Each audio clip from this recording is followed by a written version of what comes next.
ഇപ്പം ഓട്ടിസം നമുക്ക് എങ്ങനെ ഏത് സമയത്ത് ഡിറ്റക്റ്റ് ചെയ്ത് തുടങ്ങാൻ പറ്റും, അറിയാൻ പറ്റും? ഓട്ടിസം സിംറ്റംസ് ബൈ ബർത്ത് തന്നെ കാണിക്കുന്ന കുഞ്ഞുങ്ങളുണ്ട്, പക്ഷേ വളരെ സട്ടിൽ ഫീച്ചേഴ്സ് ആയിരിക്കും. അത് ഐഡൻറ്റിഫൈ ചെയ്യാൻ ചിലപ്പം ഒരു പേരൻറ്റിന് പറ്റിയെന്ന് വരില്ല. അതി ഏർലിയസ്റ്റ് അവർ കണ്ടുപിടിക്കുന്ന ഒരു 1.5-2 വയസ്സാകുമ്പോഴും കുട്ടി സംസാരിക്കുന്നില്ല എന്ന പോയിൻ്റ് എത്തുമ്പോഴായിരിക്കും. സംസാരം എപ്പോഴും നമ്മൾ പറയുന്ന ഐസിങ് ഓൺ ദ കേക്കാണ്. സംസാരം വന്നില്ലെങ്കിൽ അതിൻ്റെ പിന്നിൽ എന്തെങ്കിലും ഫൗണ്ടേഷണൽ സ്കില്ല് മിസ്സായിട്ടുണ്ടാവും. അതൊരു പ്രൊഫഷണൽ നോക്കുമ്പോൾ പെട്ടെന്ന് ക്യാച്ച് ചെയ്യാൻ പറ്റും. സോ ആസ് ഏർലി എന്ന് ചോദിക്കുമ്പോൾ ഫസ്റ്റ് 1 ഇയറിൽ തന്നെ നമുക്ക് ഐഡൻറ്റിഫൈ ചെയ്യാൻ പറ്റുന്ന പല സിംറ്റംസ് ഉണ്ട്. കൈ ചൂണ്ടിക്കാണിക്കുക, സാധനങ്ങൾ വേണമെന്ന് ചൂണ്ടിക്കാണിച്ച് പറയുക, നമുക്ക് ഐ കോൺടാക്റ്റ് തരിക, സോഷ്യൽ സ്മൈൽ തരിക, ഇങ്ങനത്തെ കുറേ ആസ്പെക്ട്സ് നമുക്ക് ഫസ്റ്റ് ഇയറിൽ മിസ് ചെയ്യുന്ന കുട്ടികളുണ്ട്. അതുകൊണ്ട് മാത്രമാവില്ല, ഞാൻ നേരത്തെ പറഞ്ഞ പോലെ പല കോമ്പിനേഷൻ ഓഫ് ഫീച്ചേഴ്സ് നമുക്ക് നോക്കേണ്ടി വരും. ബട്ട് ഡെഫിനറ്റ്ലി 1 to 1.5 ഇയേഴ്സിലും ലാംഗ്വേജ് സ്കിൽസ് വരുന്നില്ല, സംസാരിക്കാൻ ബുദ്ധിമുട്ട് കാണിക്കുന്നു, ആൾക്കാരോട് ഇടപെടാനുള്ള ബുദ്ധിമുട്ട് കാണിക്കുന്നു, പേടികൾ കാണിക്കുന്നു, ഇതൊക്കെ വരുമ്പോൾ നമുക്ക് പതുക്കെ ഇവാലുവേഷൻസിലേക്ക് പോകേണ്ടതായിട്ട് വരുന്നുണ്ട്. ഇപ്പം ഗർഭാവസ്ഥയിലുള്ള ഒരുപാട് സ്കാനുകളുണ്ടല്ലോ. ഇപ്പോൾ ജനറ്റിക് ആയിട്ടുള്ള അസുഖങ്ങൾ പലതും കണ്ടുപിടിക്കാം, കൊച്ചിൻ്റെ ഡിഫോമിറ്റീസ് പലതും കണ്ടുപിടിക്കാൻ പറ്റുന്നുണ്ട്. അപ്പം പലപ്പോഴും ടെർമിനേറ്റ് ചെയ്യേണ്ടി വരാറുണ്ട് പ്രഗ്നൻസീസ്. അപ്പോൾ ഓട്ടിസത്തിന് നമുക്ക് ഏതെങ്കിലും തരം സ്കാൻസിലൂടെ കണ്ടുപിടിക്കാൻ പറ്റും? നോ, ഐ എം സോറി, ഇതുവരെ നമുക്ക് അങ്ങനെ ഒരു സയൻറ്റിഫിക്കായിട്ട് ഡെവലപ്മെൻറ്റ് വന്നിട്ടില്ല. സ്കാൻസിൽ കൂടെ വി കാൺ റെക്കഗ്നൈസ്. ഇത് ഡെവലപ്മെൻറ്റിൽ വരുമ്പോഴാണ് കുഞ്ഞുങ്ങളുടെ സൈൻസ് ആൻഡ് സിംറ്റംസ് കയറുന്നത്. Some children have flapping of hands ഒക്കെ ഏർലി ഏജിൽ. അത് പക്ഷേ പേരൻസ് കുഞ്ഞുങ്ങൾ കളിക്കുവാന്ന രീതിയിലാണ് മിസ് ഔട്ട് ചെയ്യുന്നത്. അതൊക്കെ ചെറിയ ചെറിയ സൈൻസ് കാണാറുണ്ട് ഇനീഷ്യലി, പക്ഷെ അത് മിസ് ഔട്ട് ചെയ്ത് പിന്നെ അത് ശരിക്കും ഒരു റിഗ്രഷൻ ഫേസിലോട്ട് വരും. ഈ പറഞ്ഞ പോലെ 1.5 years to 2 years നല്ലൊരു റിഗ്രഷൻ ഫേസിൽ വരുമ്പോഴാണ് അവിടാണ് ഉണ്ടായിരുന്ന സ്കിൽസ് കാണുന്നില്ല പേരൻസ്. അപ്പോഴാണ് അവർ നോട്ടീസ് ചെയ്യുന്നത് there is something wrong with my child's development. അതുവരെ അവരത് റെക്കഗ്നൈസ് ചെയ്യത്തില്ല. ഈ ഓട്ടിസം ഇപ്പോൾ സ്കാനിൽ അറിയാൻ പറ്റത്തില്ല, പക്ഷേ എത്രത്തോളം പാരമ്പര്യ ഘടകങ്ങൾ ഓട്ടിസവുമായിട്ട് റിലേറ്റഡ് ആയിട്ടുണ്ട്? അതായത് കുടുംബത്തിൽ ഒരാൾക്ക് ഓട്ടിസം ഉണ്ടെങ്കിൽ പിന്നീട് ആ കുടുംബത്തിൽ അത് ആരുടെ ആയിക്കോട്ടെ ജനിക്കുന്ന ഒരു കുട്ടിക്ക് ഓട്ടിസം ഉണ്ടാവാനുള്ള സാധ്യതയുണ്ടോ? റീസെൻറ്റ് റിസർച്ചസ് പറയുന്നത് ജനറ്റിക് മ്യൂട്ടേഷൻസ് ഡെഫിനറ്റ്ലി കുട്ടികളിൽ കാണുന്നുണ്ട്. ഓക്കെ, അപ്പോൾ ഗ്രാൻഡ് പേരൻസിലോ നമുക്കറിയില്ല. ഒരു 2 തലമുറയ്ക്ക് അപ്പുറം എന്തായിരുന്നു നമ്മുടെ ഫാമിലി ഹിസ്റ്ററി എന്ന് നമ്മളോട് ചോദിച്ചാൽ നമുക്കറിയില്ല. അല്ലെ നമ്മുടെ കസിൻസിൻ്റെ അപ്പുറത്തേക്ക് പോയി കഴിഞ്ഞാൽ നമുക്കൊരു കണക്ഷൻ ഇല്ല. സോ അവിടുന്ന് എവിടുന്നെങ്കിലും മ്യൂട്ടേഷൻസ് വന്ന് കാണാം. അല്ലെങ്കിൽ നമ്മുടെ പേരൻസിൽ അല്ലെങ്കിൽ ഗ്രാൻഡ് പേരൻസിൽ കാണുന്ന ചെറിയ സെൻസറി ബിഹേവിയേഴ്സ് ഉണ്ടാവും, പക്ഷെ ഒരു ഓട്ടിസം ക്രൈറ്റീരിയ മുഴുവൻ പാലിച്ചു വരില്ല. പക്ഷേ ഇതിൻ്റെ കോമ്പിനേഷൻസ് വന്ന് കുട്ടിയിൽ ബ്രെയിൻ വയറിങ്ങിൽ വ്യത്യാസം വരും. ആ വയറിംഗ് വ്യത്യാസം വരുമ്പോൾ ഡെഫിനറ്റ്ലി ജനറ്റിക് ഇൻഫ്ലുവൻസും ഇപ്പോഴത്തെ സ്റ്റഡീസ് പറയുന്നുണ്ട്, അതിൻ്റെ ഒരു ഇൻഫ്ലുവൻസ് കാണാറുമുണ്ട്. അതുപോലെ ഇപ്പം ഏറ്റവും കൂടുതൽ ആളുകൾ ചർച്ച ചെയ്യുന്ന ഓട്ടിസം റിലേറ്റഡ് ആയിട്ടുള്ളൊരു കാര്യം, ട്രംപ് പറഞ്ഞു അവിടെ നമ്മൾ പ്രഗ്നൻസി സമയത്ത് കഴിക്കുന്ന മരുന്നുകൾ, അവിടുത്തെ പാരസെറ്റമോൾ, നമ്മുടെ പാരസെറ്റമോൾ അത് കഴിച്ചിട്ടുണ്ടെങ്കിൽ ഓട്ടിസം വരാം. അതുപോലെ തന്നെ പലപ്പോഴും പറയുന്നതാണ് അപ്പനും അമ്മയും കഴിക്കുന്ന മരുന്നുകൾ, പ്രത്യേകിച്ച് അമ്മ മരുന്നുകൾ കഴിച്ചിട്ടുണ്ടെങ്കിൽ കുഞ്ഞിന് ഓട്ടിസം വരാനുള്ള സാധ്യതയുണ്ടെന്ന്. അങ്ങനെയുണ്ടോ? അത് ഇതുവരെ പ്രൂവൺ അല്ല. ഈ പറഞ്ഞ പോലെ നമുക്ക് മെഡിസിൻസ് എടുക്കേണ്ട സിറ്റുവേഷൻ വരുമ്പോൾ if the mother is too ill, she has to take the medicine to continue the birth. Pregnancy continue ചെയ്യണേൽ ഷീ ഹാസ് ടു ടേക്ക് ദ മെഡിസിൻസ്. അന്നേരം നമ്മൾ അവോയ്ഡ് ചെയ്തിട്ട് അത് കൊച്ചിനെ ഇമ്പാക്റ്റ് ചെയ്യുമെന്ന് പറഞ്ഞ് എടുക്കാതിരുന്നാൽ that can even worsen the child situation. അതുകൊണ്ട് ഏറ്റവും best, that is not true actually, but ഇതുവരെ അത് പ്രൂവൺ അല്ലാത്തതുകൊണ്ട് we can't even say anything. ഈ ഒരു ട്രൂ ആണോ ഫോൾസ് ആണോ, it's as of now nothing is proved. So ഇത് ഇല്ലാന്നേ ഇപ്പം ഞങ്ങൾക്ക് പറയാൻ പറ്റത്തുള്ളൂ. മെഡിസിൻ ഡസൻറ്റ് ഇമ്പാക്ട് മദറിൻ്റെ ഹെൽത്തിൽ issues like mother if it's under the stress that can impact the child. Medicines എടുക്കുന്നതുകൊണ്ട് കുഞ്ഞിന് ഓട്ടിസം വരുന്നത് ഇതുവരെ പ്രൂവൺ അല്ല. അമ്മയ്ക്ക് ഗർഭസമയത്ത് സ്ട്രെസ് ഉണ്ടെങ്കിൽ കുട്ടിക്ക് ഓട്ടിസം വരാൻ സാധ്യതയുണ്ടോ? ഓട്ടിസം എന്നല്ല, it can happen, any kind of developmental issues can happen because mother is too stressed, so that can impact the child's development in utero itself. അപ്പം ഓട്ടിസം എന്നല്ല, എനിത്തിങ്, എന്തും. It can be emotional, it can be behavioural, it can be development. ഏത് ഏരിയയിൽ വേണമെങ്കിലും ആ സ്ട്രെസ്സിനെ effect ചെയ്യാം. ഇല്ല എന്ന് പറഞ്ഞ് ഒഴിവാക്കാൻ പറ്റത്തില്ല. അപ്പം കുഞ്ഞാവുന്നതിന് ജനിക്കുന്നതിന് വളരെ മുന്നേ തന്നെ അമ്മയായി ബിഹേവ് ചെയ്ത് തുടങ്ങണം ആ കുഞ്ഞിൻ്റെ വളർച്ചയ്ക്ക് വേണ്ടി എന്നുള്ളതാണ്. അമ്മ മാത്രമല്ല, the entire family has to support the mothers. പണ്ട് തൊട്ടേ പറയുന്ന ഒരു കാര്യമാണ്, പ്രസവ സമയം സന്തോഷത്തിൻ്റെ സമയമായിരിക്കണം, അമ്മമാർ സന്തോഷത്തോടെ ഇരിക്കണം, പാട്ടുകൾ കേൾക്കണം, അങ്ങനത്തെ കാരണം 5th month പ്രഗ്നൻസിയുടെ ആ 5th month തൊട്ട് കുഞ്ഞിൻ്റെ ഹിയറിംഗ് സിസ്റ്റം ഡെവലപ്പ് ചെയ്യും. സോ അപ്പോൾ തൊട്ട് ചുറ്റും നടക്കുന്ന കാര്യങ്ങളെല്ലാം കുഞ്ഞ് കേൾക്കുന്നുണ്ട്. Okay, immediately the child is born നമ്മൾ ഹിയറിംഗ് സ്ക്രീനിങ് ചെയ്യും. Because a child has the ability to hear. So ആ ഒരു സംഭവം ഉള്ളത് കൊണ്ട് തന്നെ നമുക്ക് ഈ ഒരു പ്രഗ്നൻസി പീരീഡിലെല്ലാം നമ്മുടെ ചുറ്റും നടക്കുന്ന കാര്യങ്ങൾ ഡെഫിനറ്റ്ലി കുഞ്ഞിൻ്റെ ഡെവലപ്മെൻറ്റിനെ ഹെൽപ്പ് ചെയ്യും. പാട്ട് കേൾക്കുന്ന കാര്യം പറഞ്ഞല്ലോ, ഇപ്പം ഈ ഓട്ടിസം എന്ന് പറയുന്നത് ന്യൂറോ അല്ലേ, അത് ഫങ്ഷൻ പ്രോപ്പർ ആവാതെ വരുന്ന കാര്യങ്ങളാണല്ലോ. ഇപ്പം ഇത് എനിക്ക് അടുത്തറിയാവുന്ന ഒരാൾ ചെയ്തതാണ്. കുഞ്ഞ് പ്രഗ്നൻ്റ് ആയ സമയം തൊട്ട് പാട്ട് കേൾക്കുക, പലതരം ഇത് കൊച്ചിനെ കേൾപ്പിച്ചുകൊണ്ടിരിക്കുക, ഇതെല്ലാം ചെയ്യുന്നുണ്ട്. അതുപോലെ എന്തോ തരം പാട്ട് കേട്ടിട്ടുണ്ടെങ്കിൽ അല്ലെങ്കിൽ എന്തോ തരം അത്തരം വോയിസുകൾ കുട്ടിക്ക് കൊടുത്തിട്ടുണ്ടെങ്കിൽ ബ്രെയിൻ ഡെവലപ്മെൻറ്റ് കൂടും, അങ്ങനെ എന്തെങ്കിലും ഉണ്ടോ? Music has a good impact on a child's development, but how much അല്ലെ അത് ഏറ്റവും നല്ല സോഴ്സ് ആണെന്നുള്ളത് പറയാനും പറ്റത്തില്ല. ഡെഫിനറ്റ്ലി മ്യൂസിക് ഒരു soothing, because when you are hearing music, നമുക്ക് ഇഷ്ടമുള്ള കൈൻഡ് ഓഫ് മ്യൂസിക് ഹിയർ ചെയ്യുമ്പോൾ you are relaxed. So that actually helps the baby also. So I think that is fine in a way. But എന്ന് വെച്ചാൽ കുഞ്ഞിൻ്റെ skills അവിടെ develop ആവും, അല്ലെ ഏറ്റവും 100% ബ്രെയിൻ ഡെവലപ്മെൻറ്റ് അവിടെ ഉണ്ടാവും എന്നുള്ളത് we don't know. Excess of anything is bad. അതുപോലെ തന്നെ ഒരു കാര്യം കൊണ്ട് മാത്രം ബ്രെയിൻ ഡെവലപ്മെൻറ്റും വരില്ല. പല ആസ്പെക്ട്സ് നമുക്കവിടെ നോക്കണം. നല്ല ഫുഡ് കഴിക്കുന്നത്, നല്ല ഹാപ്പി ആയിട്ടിരിക്കുന്നത്, മ്യൂസിക് കേൾക്കുന്നത്, അതുപോലെ പല കാര്യം, എക്സസൈസസ് ബോഡിയിൽ ചെയ്യുന്നത്, അങ്ങനെ ഒരുപാട് കാര്യങ്ങൾ കുഞ്ഞിൻ്റെ ബ്രെയിൻ ഡെവലപ്മെൻറ്റിനെ ഹെൽപ്പ് ചെയ്യും, നോട്ട് ജസ്റ്റ് മ്യൂസിക്. ഒരു കുഞ്ഞ് ജനിക്കുന്നതിന് മുന്നേ തന്നെ അമ്മ ഗർഭിണിയായിരിക്കുന്ന സമയത്ത് ഈ കുഞ്ഞിൻ്റെ ബ്രെയിൻ ഡെവലപ്മെൻറ്റിന് വേണ്ടിയിട്ട് എന്തൊക്കെ അമ്മയ്ക്ക് ചെയ്യാം? ഫസ്റ്റ് ആൻഡ് ഫോർമോസ്റ്റ് നമ്മൾ നേരത്തെ പറഞ്ഞ പോലെ ഹാപ്പി ആയിട്ടിരിക്കുക. ഓക്കെ, മനസ്സിന് താല്പര്യമുള്ള കാര്യങ്ങൾ ചെയ്യുക. എക്സസൈസസ് പറ്റാവുന്നിടത്തോളം ചെയ്യുക. ബട്ട് ഹെൽത്തിന് ഇഷ്യൂസ് ഉണ്ടെങ്കിൽ അതിൻ്റെ പ്രിക്കോഷൻസ് എടുക്കണം. അതുപോലെ നല്ല ആഹാരം കഴിക്കുക, ഹെൽത്തി ആയിട്ടുള്ള ബാലൻസ്ഡ് ഡയറ്റ് കഴിക്കുക. ജങ്ക് ഫുഡ്സൊക്കെ പരമാവധി ഒഴിവാക്കാനായിട്ട് നമ്മൾ ശ്രമിക്കുക എന്ന് പറയും, പക്ഷേ ക്രേവിങ്സ് വരും. ബട്ട് പണ്ടൊക്കെ ഒരു മസാല ദോശയിൽ തീരുമായിരുന്നു, it was safe, nothing junk we could say. പക്ഷേ ഇപ്പോഴത്തെ പേരൻസിൻ്റെ ഇൻട്രസ്റ്റിൽ നല്ല വ്യത്യാസങ്ങളുണ്ട്.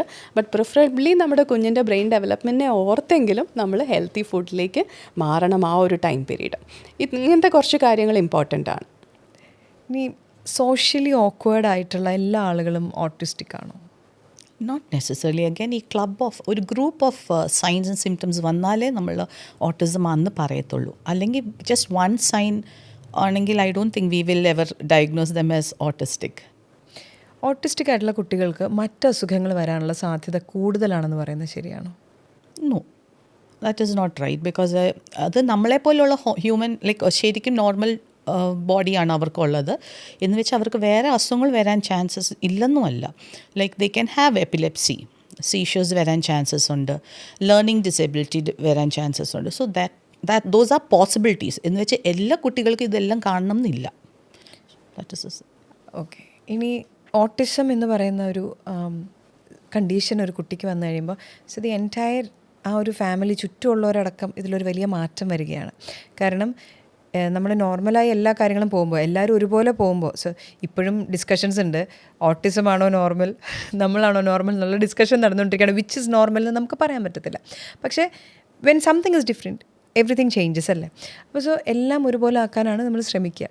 അപ്പോൾ ഓട്ടിസത്തിന് ശരിക്കൊരു ക്യൂർ ഉണ്ടോ? ഓട്ടിസത്തിന് ക്യൂർ ഉണ്ടോ എന്ന് ചോദിച്ചു കഴിഞ്ഞാൽ ഡെഫിനറ്റ്ലി ഓട്ടിസത്തിന് ക്യൂർ ഇതുവരെയും വേൾഡ് റിസർച്ചിൽ കണ്ടുപിടിച്ചിട്ടില്ല. പക്ഷേ ആ സിംറ്റത്തിനെ മാനേജ് ചെയ്യാൻ വേണ്ടിയിട്ടാണ് നമ്മൾ ഏർലി ഇൻ്റർവെൻഷനും തെറപ്പീസും കൊടുക്കുന്നത്. ആ സിംറ്റംസ് മാനേജ് ചെയ്തുകൊണ്ട് തന്നെ ഇവരുടെ ഡെവലപ്മെൻറ്റൽ സ്കിൽസിനെ അഡ്രസ്സ് ചെയ്യണം. ലൈക്ക് ഇൻ കമ്മ്യൂണിക്കേഷൻ ഡെവലപ്പ് ചെയ്ത് കൊണ്ടുവരാം, സെൻസറി ഇഷ്യൂസിനെ അഡ്രസ്സ് ചെയ്യാനുള്ള സ്ട്രാറ്റജീസ് കണ്ടുപിടിക്കാം, അക്കാഡമിക് സ്കിൽസിന് സപ്പോർട്ട് വേണ്ടി വരും. അങ്ങനെ അവരുടെ പ്രായം അനുസരിച്ച് അവരുടെ ഇഷ്യൂസിൻ്റെ സിവിയറിറ്റി അനുസരിച്ച് വേണ്ടുന്ന തെറപ്പീസ് നമുക്ക് കൊടുത്ത് സ്കിൽസിനെ ഇംപ്രൂവൈസ് ചെയ്യണം. അപ്പോൾ ഈ തെറപ്പി നമ്മൾ ഓരോ അസുഖം ഓരോ സമയത്താണല്ലോ, നമ്മൾ അസുഖം കണ്ടുപിടിക്കുമ്പോഴാണ് നമ്മൾ ട്രീറ്റ് ചെയ്യുന്നത്. ചിലത് നമ്മൾ ഇത്രയല്ലേ ഉള്ളൂ, കുഞ്ഞു പനിക്ക് നമ്മൾ പോകത്തില്ല, നമ്മൾ പനി കൂടുമ്പോഴാണ് പോവാറ്. അങ്ങനെ എന്ത് നമ്മൾ അങ്ങനെ പോകും. പക്ഷേ അതൊരു ക്യാൻസറിൻ്റെ ഒക്കെയാണ് നമ്മൾ അപ്പം തന്നെ പിറ്റേ ദിവസം നമുക്ക് പറ്റുമെങ്കിൽ സർജറി, കീമോ, റേഡിയേഷൻ അങ്ങനെ തുടങ്ങും. സോ ഓട്ടിസം എന്ന് പറയുന്നൊരു കാര്യം നമ്മൾ മനസ്സിലാക്കിയാൽ അതിൽ പെട്ടെന്ന് ചികിത്സ കൊടുക്കേണ്ടതിൻ്റെ ആവശ്യകത എന്താണ്? അങ്ങനെ ഉണ്ടോ? യെസ്, അത് അറ്റ് ദി ഏർലിയസ്റ്റ് കൊടുക്കണം എന്നാണ് നമ്മൾ പറയുന്നത്. ഈ പറഞ്ഞ പോലെ സെൻസറി ഇഷ്യൂസ് ആയിരിക്കും ഹൈ ആയിട്ട് നിൽക്കുന്നത്. നമ്മളെപ്പോഴും പറയുന്ന ഒരു ഹ്യൂമൻ ഡെവലപ്മെൻറ്റിൽ ആദ്യം ഡെവലപ്പ് ചെയ്യുന്നത് സെൻസറി സിസ്റ്റമാണ്. അത് കഴിഞ്ഞ മോട്ടോർ സിസ്റ്റം, അത് കഴിഞ്ഞ കോഗ്നിറ്റീവ് സിസ്റ്റം, അത് കഴിഞ്ഞ സ്പീച്ച് സിസ്റ്റം ഡെവലപ്പാണ്. സോ ഈ സെൻസറി സിസ്റ്റം റെഗുലേറ്റ് ആയില്ലെങ്കിൽ the child cannot function properly. So ആ റെഗുലേഷൻ കിട്ടണമെങ്കിൽ we have to go for occupational therapy. Sensory ഇഷ്യൂസിന് ഓക്യുപ്പേഷണൽ തെറാപ്പി അഡ്രസ്സ് ചെയ്താലേ ശരിയാകത്തുള്ളൂ. So that is how the protocol is. Therapy at the earliest തന്നെ കൊടുക്കണം. Occupational therapy ഒരുപാട് വായിച്ചിട്ടുള്ളൊരു വാക്കാണ്. അപ്പം ശരിക്കും എന്താണ് ഒക്യുപ്പേഷണൽ തെറാപ്പി എന്ന് പറയുമ്പോൾ? ഓക്യുപ്പേഷണൽ തെറാപ്പി എന്ന് പറയുന്നത് it's a field of science way you are making that person independent in all aspects of life. ആ വ്യക്തിയുടെ എന്ത് ആക്ടിവിറ്റി ആണെങ്കിലും അത് എല്ലാ ഏജ് ഗ്രൂപ്പിലുമുണ്ട്. It is not just in paediatrics, it's in adults, mental health, എല്ലായിടത്തും നമ്മൾ വർക്ക് ചെയ്യും. സോ ആ ആസ്പെക്റ്റിൽ എവിടെ ഒരു വ്യക്തിക്ക് ഉള്ള ഡിഫിക്കൽട്ടി അല്ലെ വ്യക്തിയുടെ സ്കിൽസ് എവിടെ ഉള്ളത് അത് വെച്ച് how much that person can be independent to survive എന്നുള്ളതാണ് ഓക്യുപ്പേഷണൽ തെറാപ്പി ചെയ്യുന്നത്. ഇപ്പം 2 വയസ്സുള്ളൊരു കുട്ടിക്ക് ഓട്ടിസം കണ്ടുപിടിച്ചു, അങ്ങനെ തന്നെ ഉണ്ടായിരുന്നു. പക്ഷേ ആ കുട്ടി അപ്പം തന്നെ ചികിത്സയ്ക്ക് വന്നു. ഓക്കെ, അപ്പോൾ 2 വയസ്സുള്ള കുട്ടിക്ക് ഓട്ടിസം കണ്ടുപിടിക്കുന്നു, ഉടനെ തെറപ്പി ആരംഭിക്കുന്നു. ഒരു 8 വയസ്സുള്ള കുട്ടി ഓട്ടിസം ഉണ്ടെന്ന് അറിയാമായിരുന്നു, അപ്പോഴാണ് തെറപ്പിയെക്കുറിച്ച് അവർ അറിയുന്നത്, അവർ തെറപ്പിക്ക് വരുന്നു. ഈ 2 പേരും തമ്മിലുള്ള ഔട്ട്കമ്മിന്, തെറപ്പി കഴിയുമ്പോൾ ഔട്ട്കമ്മിന് വ്യത്യാസമുണ്ടാവുമോ? ഉണ്ടെങ്കിൽ എത്രത്തോളം? ഇപ്പം നമ്മൾ പറയുന്നത് ബ്രെയിൻ ഡെവലപ്മെൻറ്റിന് ഒരു ക്രിട്ടിക്കൽ ഡെവലപ്മെൻറ്റ് പീരീഡ് ഉണ്ട്. ഓക്കെ, ആദ്യത്തെ ഒരു 3 to 5 years എന്ന് പറയുന്നത് ബ്രെയിൻ കുഴഞ്ഞിരിക്കുന്ന പരുവാന്ന് പറയും. ഇപ്പോൾ ഒരു പോട്ടറിൻ്റെ കയ്യിലെ മണ്ണ് പോലെയാണ്. നമുക്ക് പെട്ടെന്ന് അതിനെ ഏത് ഷേപ്പിൽ വേണമെങ്കിലും മാറ്റി സെറ്റ് ചെയ്യാനായിട്ട് പറ്റും. വൺസ് ഇത് ഉറച്ചു കഴിഞ്ഞാൽ ഈ കുടത്തിനെ തല്ലി പൊട്ടിച്ച് വേറൊരു രൂപത്തിലേക്ക് ആക്കണമെങ്കിൽ നല്ലപോലെ ടൈം എടുക്കും. സെയിം വേ എത്ര നേരത്തെ നമുക്ക് ബ്രെയിനിനെ വർക്ക് ചെയ്ത് സ്കിൽസ് ഡെവലപ്പ് ചെയ്യാൻ പറ്റുന്നോ നമുക്ക് കുട്ടികളിൽ ചേഞ്ചസ് വളരെ നന്നായി വരുത്താൻ പറ്റും, കറക്റ്റായിട്ടുള്ള തെറപ്പി പ്രോട്ടോക്കോൾ ഫോളോ ചെയ്ത് വർക്ക് ചെയ്തിട്ടുണ്ടെങ്കിൽ. ഓക്കെ, പക്ഷേ ലേറ്റർ ആകും തോറും കുഞ്ഞിൻ്റെ ബിഹേവിയേഴ്സ് സ്റ്റബേൺ ആവും, കമ്മ്യൂണിക്കേഷൻ ഫ്രസ്ട്രേഷൻസ് ഉണ്ടാകും, മറ്റ് പ്രശ്നങ്ങളെല്ലാം അഡീഷണലായി വന്നുകൊണ്ടിരിക്കും. 2 വയസ്സിൽ നമുക്കുള്ള ഗ്യാപ്പ് ആയിരിക്കില്ല 8 വയസ്സ് വരുമ്പോഴത്തേക്ക് ഓരോ ഡെവലപ്മെൻറ്റിലും ഉണ്ടാകുന്ന ഗ്യാപ്പ്. അപ്പോൾ നമുക്ക് അഡ്രസ്സ് ചെയ്ത് പോകേണ്ട ഏരിയാസ് അധികമായിട്ട് വരും. അതുപോലെ തന്നെ കരഞ്ഞുകൊണ്ട് കാര്യം സാധിച്ചെടുക്കാൻ കുട്ടി പഠിച്ചിട്ടുണ്ടെങ്കിൽ കമ്മ്യൂണിക്കേറ്റ് ചെയ്യേണ്ട നീഡ് അവിടെ വരുന്നില്ല. ഞാനൊന്ന് മൂളിയാൽ എനിക്ക് സാധനം കിട്ടും, അല്ലെങ്കിൽ ഞാൻ ഒന്ന് കരഞ്ഞാൽ ഉടനെ എനിക്ക് എടുത്തു തരാൻ ആൾക്കാരുണ്ട്, പിന്നെ ഞാൻ എന്തിനാ വർത്താനം പറയുന്നത്? ആ ഒരു രീതിയിലേക്ക് പോയി കഴിഞ്ഞാൽ നമുക്ക് ഇതിൻ്റെ 20 times അല്ലെ 30 times എഫേർട്ട് എടുക്കേണ്ടി വരും ലേറ്റർ ഇൻ്റർവെൻഷൻ പോകുമ്പോൾ. ഇപ്പോൾ മാം പറഞ്ഞതിൽ ഞാനൊരു കാര്യം പ്രത്യേകം ശ്രദ്ധിച്ചു. കറക്റ്റായിട്ടുള്ള ഒരു തെറപ്പി എന്നൊരു വാക്ക് ഉപയോഗിച്ചു. അതെന്താ, എല്ലാ തെറപ്പി ഒരുപോലെ അല്ലേ? അതിൻ്റെ എല്ലാ പ്രൊസീജിയറും ഒന്നല്ലേ? എല്ലാവരും ഒരുപോലെ അല്ലേ? അല്ല, അതാണ് ഞാൻ മുമ്പേ പറഞ്ഞത്. എല്ലാ കുട്ടികളിലും ഡിഫറെൻറ്റ്, ഇതൊരു ഡൈവേഴ്സ്ഡ് ഫീൽഡാണ് ഓട്ടിസം സ്പെക്ട്രം ഡിസോർഡർ. അതുകൊണ്ട് നമ്മൾ സ്പെക്ട്രം എന്ന് പറയുന്നത്. സോ A-B-C കുട്ടികൾ ഓട്ടിസം ഡയഗ്നോസിസ് ആയിട്ട് വന്നാൽ it will be different for each of them. എന്നാൽ സിമിലർ കാര്യങ്ങളിലും പോകുന്ന ഒരു ഏരിയയും വരാറുണ്ട്. It need not be the same for all kid. ഇപ്പോൾ ഒരു കുട്ടി പെട്ടെന്ന് പഠിക്കുമെന്നെങ്കിൽ ആ കുട്ടിക്ക് മറ്റ് B കുട്ടിയുടെ കൂട്ട് അത്രയും നേരം നമ്മൾ ഇൻറ്റൻസീവായിട്ട് വർക്ക് ചെയ്യേണ്ട ആവശ്യമില്ല. So it is different. അപ്പം ഞങ്ങൾക്ക് ഇങ്ങനെ കമ്പാരിസൺ വരാറുണ്ട് ബൈ പേരൻസ്. ലൈക്ക് ആ കുട്ടിക്ക് ഇത് ചെയ്യുന്നുണ്ട്, എൻ്റെ കുട്ടിക്ക് എന്നെ ഇത് ചെയ്യാത്തത്. അത് നമ്മുടെ കുട്ടിക്ക് ആവശ്യമില്ലാത്തതുകൊണ്ടാണ് നമ്മൾ ചെയ്യാത്തത്. ഇത് കുട്ടി, ഞാൻ തെറപ്പി കൊടുക്കുന്നവരെ കുറിച്ച് ചോദിക്കുകയാണ്. അതായത് ഇപ്പോൾ എല്ലാവരും, ഇപ്പം മാം തെറപ്പി കൊടുക്കുന്നു, വേറൊരു സെൻറ്ററിലുള്ള ഒരാളും ഇതേ തെറപ്പി ഇതുപോലെ തന്നെ ആയിരിക്കില്ലേ കൊടുക്കുന്നത്? അതായത് ഇപ്പം A-B-C-D എന്ന് പറയുന്ന 4 തെറാപ്പി സെൻറ്റേഴ്സ് ഉണ്ടെന്ന് വിചാരിക്കാം. നമ്മൾ എയിലോ ബിയിലോ സിയിലോ ഡിയിലോ ചെന്ന ഒരേ പ്രൊസീജിയർ അല്ലേ അവർ ഫോളോ ചെയ്യുന്നത് എന്നുള്ളതാണ് എൻ്റെ ചോദ്യം. Not necessarily, it depends. Again അവരുടെ അടുത്ത് വരുന്ന കുട്ടി ആകണമെന്നില്ല. അവരുടെ അടുത്ത് വരുന്ന കുട്ടി പ്രസൻറ്റ് ചെയ്യുന്ന സിംറ്റംസ് എങ്ങനെയാണെന്ന് നമുക്കറിയത്തില്ല. പക്ഷേ ആ കുട്ടി ആ സെൻറ്ററിൽ പോയിട്ട് പിന്നെ ഞങ്ങളുടെ അടുത്ത് വരുമ്പോൾ the presentation is different. So we might address it differently. That can be You're getting an altered kid. Yes. Oh, okay. So there our presentation will be different. Okay. So ആ കുട്ടി ആ സെൻറ്ററിൽ പോയിട്ട് how is the child presented at the time, അത് depend ചെയ്തിരിക്കും therapy protocol.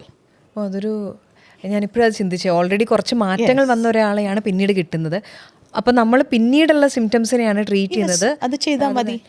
ചിലപ്പോൾ progress ആയിട്ട് വരുന്ന കുട്ടികളായിരിക്കും, ഇല്ലെങ്കിൽ ഓവർ സ്റ്റിമുലേറ്റഡ് ആയിട്ട് വരുന്ന കുട്ടികളായിരിക്കും. അപ്പോൾ ആ പോയിന്റിൽ കുട്ടിയുടെ അവസ്ഥ എന്താണ് അതിനനുസരിച്ച് നമുക്ക് തെറപ്പി ഡിസൈൻ ചെയ്യാം. അപ്പോൾ സ്പെസിഫിക്കലി ക്വാളിഫൈഡ് ആൻഡ് ലൈസൻസ്ഡ് ആയിട്ടുള്ള തെറപ്പിസ്റ്റ് വേണം. ഇപ്പോൾ സ്പീച്ച് തെറപ്പിസ്റ്റ് ആണെങ്കിൽ റീഹാബിലിറ്റേഷൻ കൗൺസിൽ ഓഫ് ഇന്ത്യയുടെ അണ്ടറിൽ ലൈസൻസ്ഡ് ആയിട്ടുള്ള കോളേജസിൽ നിന്ന് പഠിച്ചിറങ്ങി RCI ലൈസൻസ് ഉള്ള ഒരു ഹോൾഡർ ആയിരിക്കും സ്പീച്ച് തെറപ്പി എടുക്കുക. അപ്പോൾ സ്പെസിഫിക്കലി, അല്ലെങ്കിൽ ഒക്കുപേഷണൽ തെറപ്പിസ്റ്റ് ആണെങ്കിൽ IOTA ലൈസൻസ് ഉള്ള ഒരു ഒക്കുപേഷണൽ തെറപ്പിസ്റ്റ് ആയിരിക്കും. സോ ഏത് തെറപ്പി സെൻറ്ററിൽ ചെന്നാലും അവിടെ നമ്മൾ തെറപ്പിസ്റ്റിൻ്റെ പേരും അവരുടെ ക്വാളിഫിക്കേഷൻസും എൻക്വയർ ചെയ്യണം. ലൈസൻസ്ഡ് ആണോ എന്നുള്ളത് എൻക്വയർ ചെയ്യണം. കറക്റ്റ് ആളുടെ അടുത്താണ് നമ്മൾ തെറപ്പി എടുക്കുന്നത്. അത് സൈക്കോളജി ആകട്ടെ, ബിഹേവിയർ തെറപ്പി ആകട്ടെ, ഏത് പ്രൊഫഷനിലാണെങ്കിലും പേരൻസ് മസ്റ്റായിട്ടും തെറപ്പിസ്റ്റിൻ്റെ ലൈസൻസ് ഹോൾഡർ ആണോ, കറക്റ്റ് ആണോ എന്നുള്ളത് എൻഷുർ ചെയ്തിട്ട് മാത്രം തെറപ്പി കണ്ടിന്യൂ ചെയ്യാം. ഈ വലിയ ഹോസ്പിറ്റൽസ് വരുമ്പോൾ ഡെഫിനറ്റ്ലി അവർ നമ്മൾ എഴുതി വെക്കുമല്ലോ MD-DM എന്നൊക്കെ, ഡോക്ടേഴ്സിൻ്റെ ഫ്രണ്ടിൽ തന്നെ FRCS ഇതെല്ലാം ഉണ്ട്. സോ തെറപ്പിസ്റ്റ് വന്ന് ഒരു തെറപ്പിസ്റ്റ് ആയി കഴിയുമ്പോൾ so we have to ask അല്ലേ? ഓക്യുപ്പേഷണൽ തെറാപ്പിയിൽ ഞങ്ങളുടെ കേരള അസോസിയേഷനിൽ നമ്മുടെ വ്യക്തി ഇപ്പം ഒരു തെറാപ്പിസ്റ്റ് ഇപ്പം മേരി ഫിലിപ്പ് അതിൻ്റെ അകത്ത് ടൈപ്പ് ചെയ്ത് കഴിഞ്ഞാൽ you can see where she working, വേറെ. സോ ദാറ്റ് ഈസ്, അതുകൊണ്ട് അതൊരു പബ്ലിക് ഡൊമെയിനായിട്ട് നമ്മൾ വെച്ചിട്ടുണ്ട്. ക്ലയൻസിന് പബ്ലിക്കിന് വന്നിട്ട് സെർച്ച് ചെയ്യാം. So we have to search in those sites. RCAയിലും അങ്ങനെ ഉണ്ട്. RCAയിൽ നമ്മുടെ പേര് ടൈപ്പ് ചെയ്ത് കഴിഞ്ഞാൽ നമ്മുടെ ക്വാളിഫിക്കേഷൻ എന്താണ് എന്നുള്ളത് വ്യക്തമായിട്ട് നമുക്ക് കാണാം. സോ അങ്ങനെ ഒരു എൻക്വയറി ചെയ്യുന്നത് സെൻറ്ററിനെ പറ്റി മാത്രം എൻക്വയറി ചെയ്യാതെ പ്രൊഫഷണലെ എൻക്വയറി ചെയ്യുന്നതും ആരാണ് നമ്മുടെ കുഞ്ഞിനെ നോക്കുന്നത് എന്നുള്ളൊരു കാര്യം. പക്ഷേ the parent has full freedom to enquire. ഇപ്പോൾ തെറപ്പി നമ്മൾ തുടങ്ങാമെന്ന് വിചാരിക്കുക. അപ്പം എത്ര നാൾ ഒരു ഓട്ടിസ്റ്റിക് ആയിട്ടുള്ള കുട്ടിക്ക് ആഴ്ചയിൽ എത്ര തെറപ്പിയൊക്കെ വേണ്ടി വരാറുണ്ട്? Again depending on the intensity, severity ആണ്. ഇപ്പം ചില കുട്ടികൾക്ക് 5 ദിവസം വേണ്ടി വരും, ചില കുട്ടികൾക്ക് 3 ദിവസം മതി. പക്ഷേ 3 ദിവസം വേണ്ടിയ കുട്ടിക്ക് 5 ദിവസം കൊടുക്കുമ്പോൾ the child is getting over stimulated.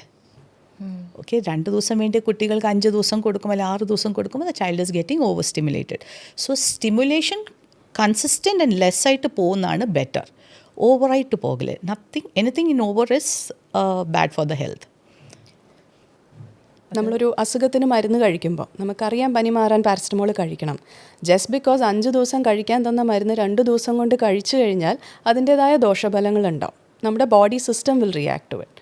So therapy is good, പക്ഷേ anything beyond a limit will have its output, bad outcome. പനി വരാതിരിക്കാൻ പാരസറ്റമോൾ കഴിക്കുന്നത് ദാറ്റ്സ് എക്സാക്ട്ലി ദാറ്റ്. ഞാൻ അതിന് സിമിലർ ആയിട്ടുള്ളൊരു കാര്യം ചോദിക്കട്ടെ. തെറപ്പി എടുക്കുന്നവരുണ്ട്, തെറപ്പി എടുക്കാത്തവരുണ്ട്. തെറപ്പി എടുക്കുന്ന എയും തെറപ്പി എടുക്കാത്ത ബിയും തമ്മിൽ പ്രകടമായ ഒരുപാട് വ്യത്യാസങ്ങളുണ്ടാവും. ഉണ്ട്. യെസ്, തെറാപ്പി എടുത്ത കുട്ടി ഇച്ചിരൂടെ റെഗുലേറ്റഡ് ആണ്. റെഗുലേറ്റഡ് എന്ന് പറയുമ്പോൾ ഇപ്പം നമ്മളിവിടെ ഇരിക്കുക, you are having different light, sounds, നമുക്ക് എന്നാലും we are able to pay attention. ഒരു തെറാപ്പി എടുക്കുന്നതുകൊണ്ട് ആ കുട്ടിയെ നമ്മൾ അങ്ങനെ റെഗുലേറ്റ് ചെയ്യുക. സോ ഇത്രയും സ്റ്റിമുലേഷൻ ഉണ്ടെങ്കിലും we are still able to maintain our focus and attention. That is what the impact of therapies. പക്ഷേ തെറാപ്പി എടുക്കാത്ത കുട്ടിയെ ഒരിക്കലും ആ ലെവലിലോട്ട് എത്തത്തില്ല. So therapy is very important for a child or a വ്യക്തി ഹു ഹാസ് എ ഡയഗ്നോസിസ്. ഇപ്പോൾ ഈ ലൈറ്റിൻ്റെയൊക്കെ കാര്യം പറഞ്ഞല്ലോ. അപ്പം ഞാൻ കേട്ടിട്ടുണ്ട് ഓട്ടിസ്റ്റിക് ആയിട്ടുള്ള ഒരു കുട്ടി അവൻ്റെ അല്ലെങ്കിൽ അവളുടെ സാഹചര്യങ്ങൾ ഒരിക്കലും നമ്മൾ മാറ്റരുത്. ഈ വീട്ടിൽ താമസിക്കുന്നു, ആ വീട്, ആ ആളുകൾ, ആ സിറ്റുവേഷൻ, അതിൽ നിന്ന് ഒരിക്കലും അയാളെ ചേഞ്ച് ചെയ്യരുത്. അങ്ങനെയുണ്ടോ? നിർബന്ധമില്ല.